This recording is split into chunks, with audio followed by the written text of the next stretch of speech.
If you have seen the galactic map in No Man's Sky, you'd have noticed under the system name there is a name for its local star region. Most people would probably think nothing of it and just move on, but not me. Which is why I have decided to make it my mission to chart out every system in a specific star region, with the said region, of course, being in the Euclid galaxy. The system we are starting in has 3 planets in which I explored, including a drought-damaged desert, a frozen orb of ice, and an oven of Sentinels. Looks like my traveller is doing fine on that planet. This is Redacted 147, and you are watching the Potarip Nebula project.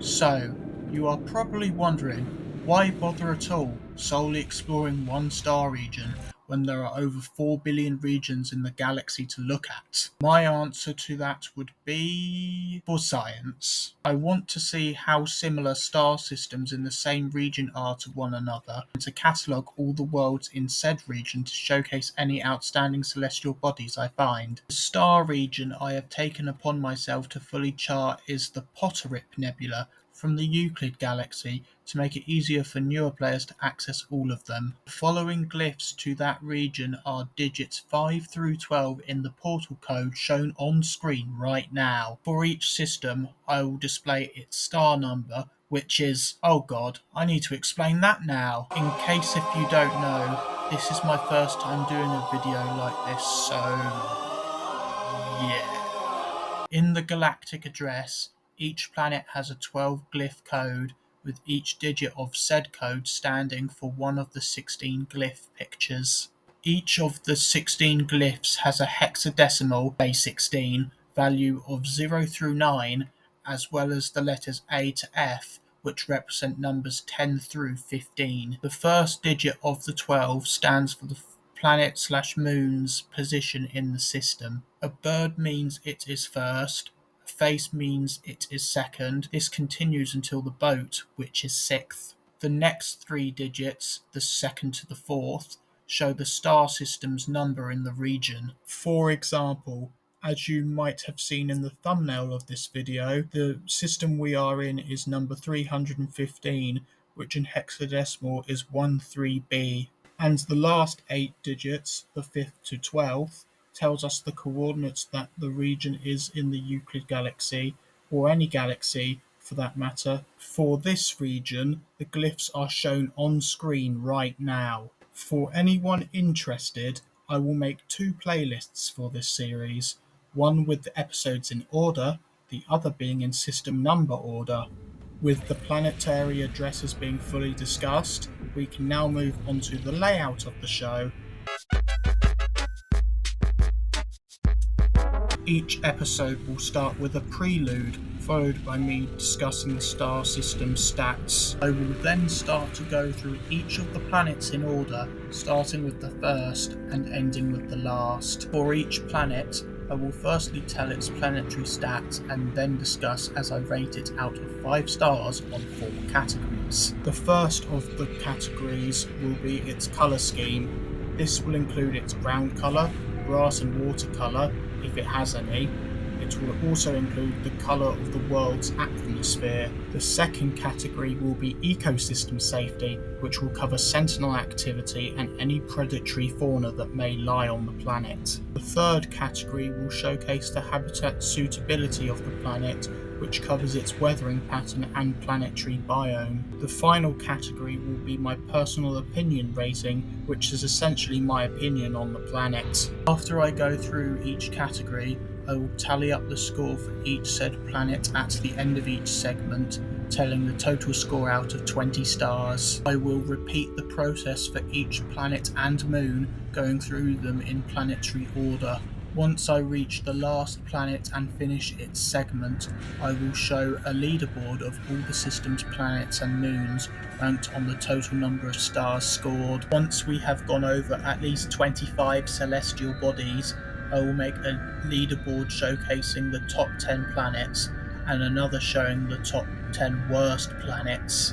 If there is a tie between certain positions on the leaderboards, my personal score will give the planet or moon who scores better a more favourable position. Once that is done, I will show 7 stars from the Potarip Nebula as options for the next episode. The most commented option will be the system we explore in the next episode. I will then say the usual YouTuber things before signing off and greeting everyone goodbye. You are probably quite bored by now, so let's press on and continue the documentary. Today's system that I will be exploring is called Eudinog-Ajimi. It has a yellow star with a G5 class with 3 planets orbiting it. The sizes of the planets in order from the star is small, medium, and large. The system is inhabited by the Gek and has a 2-star mining economy. The conflict level for this system is level 3 with the descriptor of formidable. The age of Eudinog-Ajimi is 4.7 billion years and it has a system ID number of 315. Let's move on to the first planet. The first planet in today's episode is called Cliusa XIII. It is a small rocky planet with a desert biome having rings. Its weather descriptor is choking sandstorms, indicating that its weather is extreme. It also has low-level Sentinels with the descriptor of irregular patrols. The flora has a descriptor of bountiful, meaning that it is common to find flora here. The final planet descriptor is for fauna, in which the descriptor says it is rich, indicating high amounts of it. For the resources available on this planet, they are as follows. The stellar metal is activated copper, the biome-themed plant is cactus flesh, the biome-specific local earth element is pyrite, and the random mineral is silver.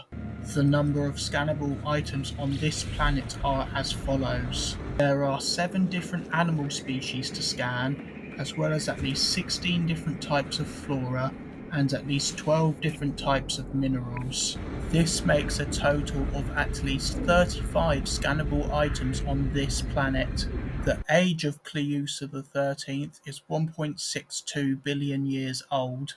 It has an atmosphere made of 66% methane, 29% sulfurine, and the remaining 5% are trace gases.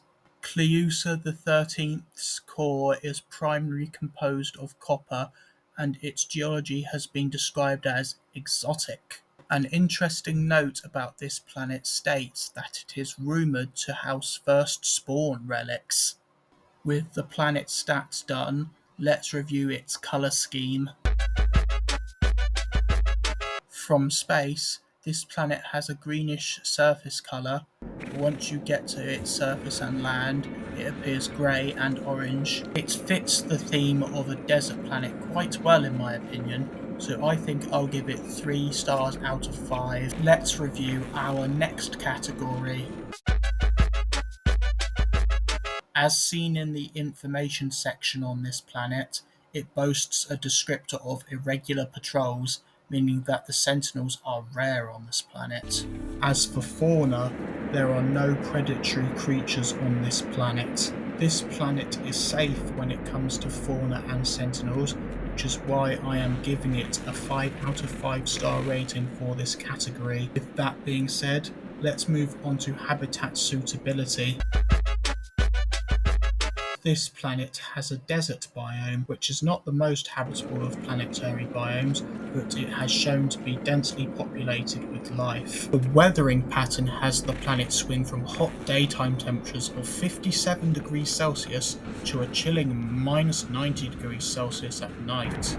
I shouldn't forget to mention that at night time, there can be extreme heat storms that can reach upwards of 124 degrees Celsius. For these reasons, I rate the habitat suitability of this planet 2 stars out of 5. I personally have neutral feelings for this planet because it seems average to me, which is why I will give it a 3 out of 5 in stars. Combining all the scores from the 4 categories I just rated this planet on, 3, 5, 2 and 3 respectively, this planet scores a total of 13 out of 20 stars. Here is half a minute of footage of this planet for you to enjoy.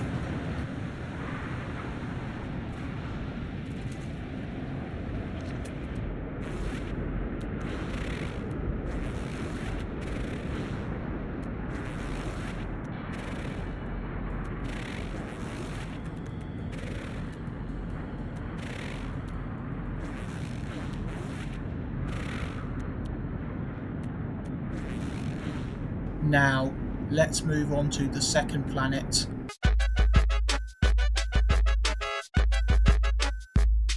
The second planet in today's system is New Gukonga. It is a frost-bound, medium-sized planet with a frozen biome. The weather descriptor for this planet is crisp, meaning it has no storms, whilst the Sentinel activity is infrequent, indicating low Sentinel activity. The flora on this planet is generous, whilst the fauna spawn rate is described as regular. This means that the planet has high amounts of flora and medium amounts of fauna, respectively. These are the following resources available on this planet. Copper is the planet's stellar metal, with the biome-themed plant being frost crystal. The biome-specific mineral is dioxite, and the random mineral for this planet is sodium. The total number of scannable items on this planet are as follows. There are a total of 6 animal species to scan on this planet, as well as at least 14 different flora types and 21 different minerals. This totals to 41 scannable items at the bare minimum. New Gukonga's planetary age is 770 million years, with its atmosphere being composed of 69% dihydrogen, 21% radon, and 10% of trace gases. New Gukonga's core is mostly made from deuterium, with the planet's geology being described as non-porous. One noteworthy thing about this planet is that it destroyed another planet in a collision. With that now out of the way, let's move on to rating this planet. From space, New Gukonga appears to be a solid blue frozen orb, with its surface being populated with greenish-blue trees and occasional rock piles. The atmosphere is a nice blue colour, just like Earth's, and for that reason I will be rating this planet 4 out of 5 stars for its colour scheme. The Sentinels on this planet are low, as the planet itself boasts a descript of infrequent. The animals on this planet will never attack you unprovoked, but one of the species will defend itself if attacked. For this reason, I give this planet's ecosystem safety 4.5 out of 5 stars. Let's review the habitat suitability next. New Gukonga's biome is a frozen one, which isn't the best for life, but realistically, humans could survive it because this planet does not have any storms. The nighttime temperatures only drop to around minus 65 degrees Celsius.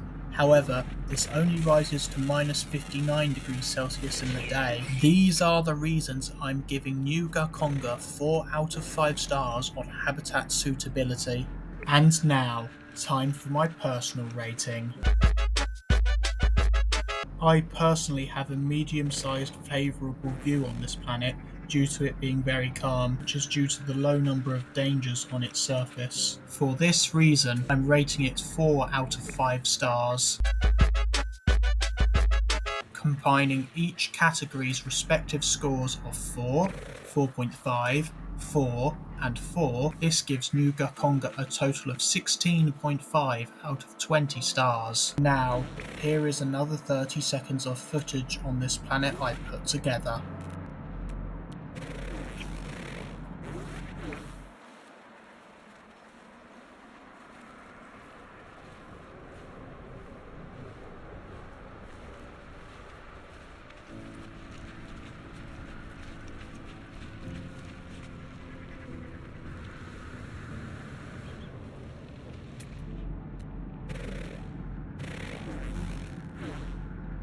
And now, time to move on to the final planet.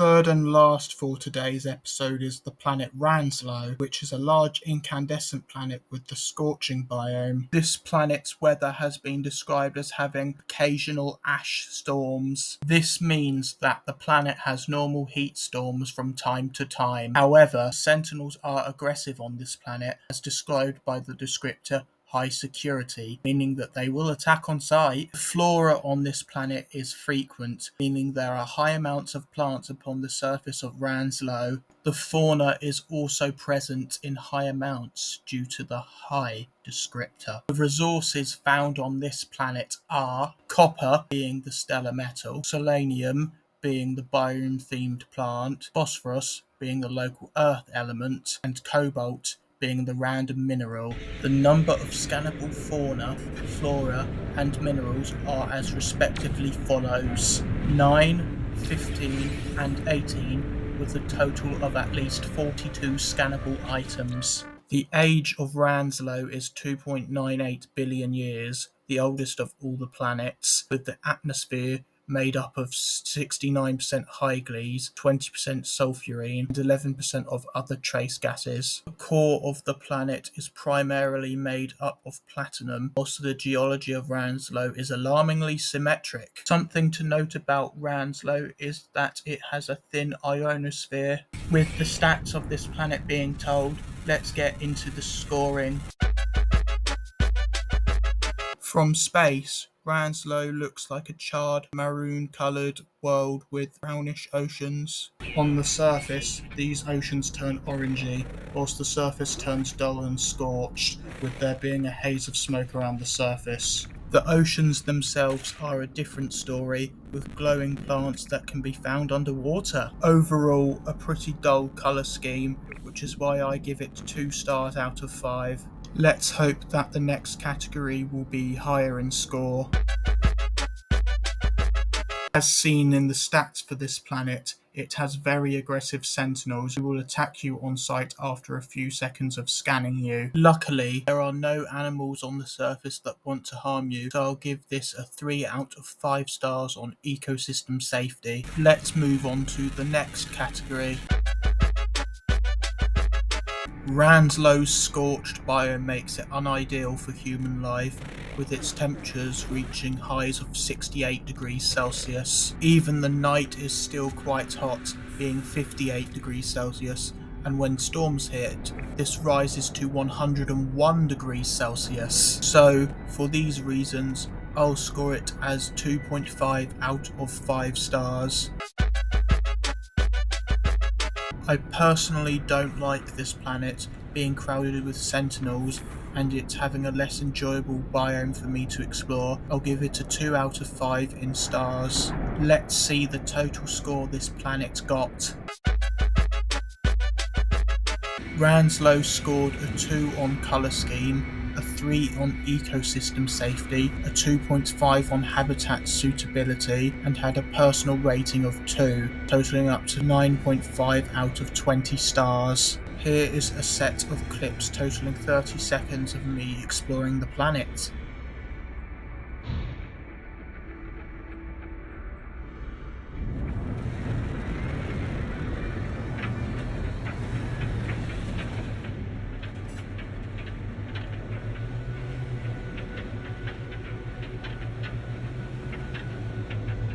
Now, let's look at the system's leaderboard.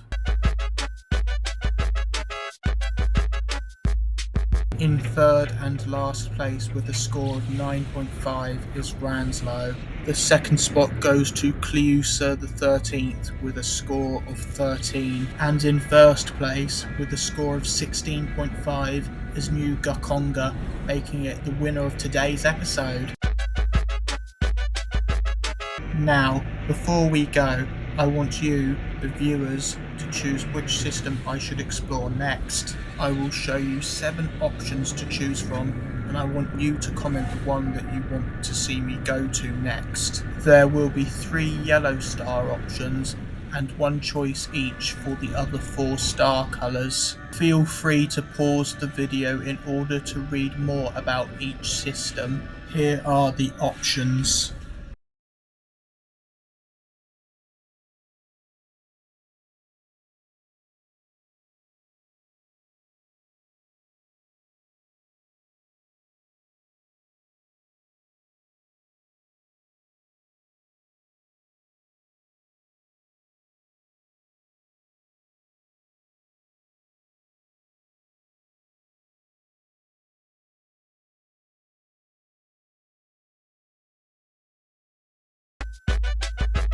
I should mention that whichever option gets the most comments on will be on a cooldown for the following episode system choice, thus there being only 6 options at the end of each episode from then on. So yeah, that was Eudinog-Ajimi or System 315 of the Potarip Nebula. I discovered through portals by inputting glyphs that the number of stars in the Potarip Nebula is 582. This includes the normal range of system numbers 0 through to 516 and the purple range holding systems 1000 to 1064.